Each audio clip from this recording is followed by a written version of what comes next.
Alright, Smitty, what was the question again? What was the question of the moment? Oh, 5 role models and why. Alright. I'm gonna start off. That's a big question right there. I know I stuttered a little bit, but that's a question right there. Not in any particular order. I'm just gonna rattle off 5. Tim Burton, Jim Henson, Alexander the Great, L. Frank Baum, and Heath Ledger. Alright, those are my 5. I'll dive into why. Who was the first one? Jim Henson.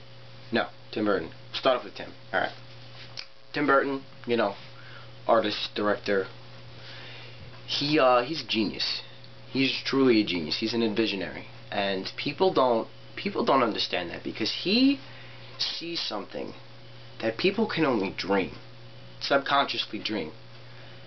And that's amazing, how he can just take what's in his head and transpose it onto paper, into a sculpture, into a film. Films last forever. His work is genius. Clearly my favorite movie is Nightmare Before Christmas of his. And I'm just blown away on how little credit that man actually deserves. That man actually gets, because he deserves a lot of credit. He's just very inspirational in the fact that art should be different. Art should be unique. I appreciate that. Jim Henson, we'll dive into him.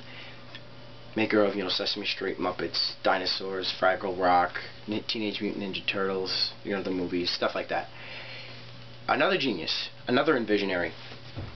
He gave us characters. He's a big influence in pop culture. It dates back to '69 when Sesame Street first started, but the Muppets still going strong today. There's a new movie coming out next year. Lady Gaga has a cameo with Piggy or something like that. Word on the street is in this next movie. I'm so excited. But Jim Henson is another inspirational man in this fact that he was so daring. He knew he wanted to do puppeteer work, and he made a frog, and he named it Kermit. 60 years later, here we are, and Kermit's still rocking. Kermit is still the man. And I can relate. Kermit sings, it's not easy being green. I can take out green and throw in psychic. It's not easy being psychic. And it's inspirational, being able to adapt to a fictional character, which leads into L. Frank Baum, who's, the author of the Oz Chronicles. And everybody knows his first story, The Wonderful Wizard of Oz, made it into a movie and all the stage productions and the musical and all that crap. But he wrote 14 books. 14 books, and not many people actually know that about him. And my favorite, actually, is the 7th. I think it's the 7th, The Patchwork Girl of Oz. Main character's name is Ojo. Ojo the Unlucky, who then becomes Ojo the Lucky. But I relate to Ojo in such a manner that I never related to any character in any fictional story that I've ever read, ever. Aside from the ones that I wrote, Clairvoyant Yarn. But Ojo is a little munchkin boy, and nothing ever goes right for him. And I'm like, damn, that's me. I don't have luck. When does anything good ever happen to me?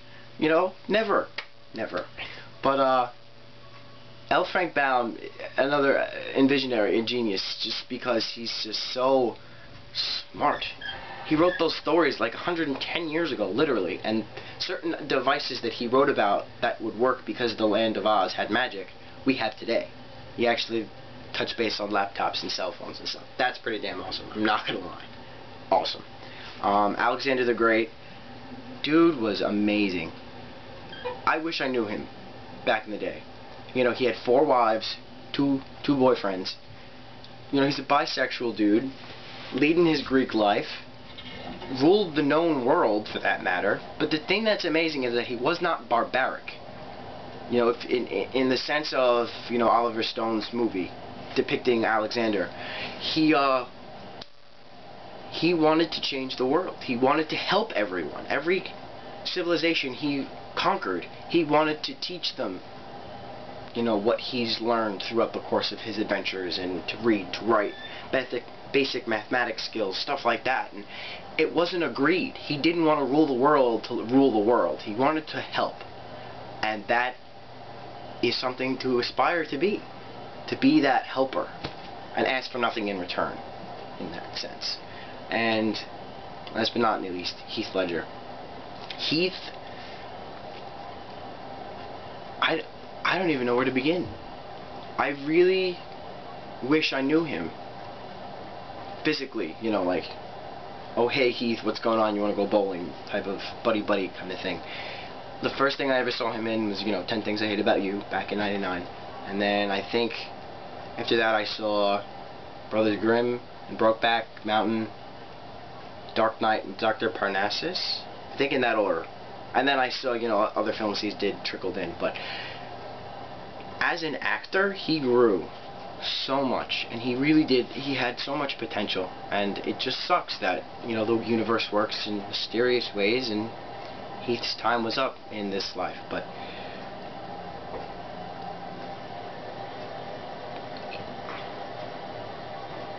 Heath was a genius. He was an artist. He knew what he needed to do, and he always wanted to stay curious. It's one of his quotes. Like, you know, he knew he didn't want to get involved with the fame and the fortune. He didn't like money, but he knew he could act, and he wanted people to see what he could do and how he could change the way things are. He did. You know, I have my memorials for him in my room, you know, one over there and one over there. And the thing about him is, you know, he's a good-looking dude to begin with. I mean, he's gorgeous. Let's not bypass the obvious. Inside and out. Beautiful soul, you know, beautiful person. But his eyes were so intriguing that I have pictures of him. You know, as I said, I have shrines that his eyes follow you anywhere you go. They're so looking at you and like, don't give up. Don't give up.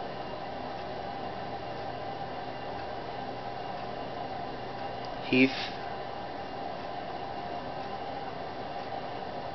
you know, it's funny because I'm getting emotional. It's like I actually, you know, knew him, but I think he is my all-time hero. He's my all-time role model. You know, I love the guy. Again, I wish I knew him in this life. So, out of that little awkward quietness, does that answer all your questions? Are we good on that? Alright. Question of the day. 5 role models and why. Question of the moment. Excuse me on that, Smitty. I'm sorry. I'm sorry. But, alright. Catch you later, man. See you. Thank you for this.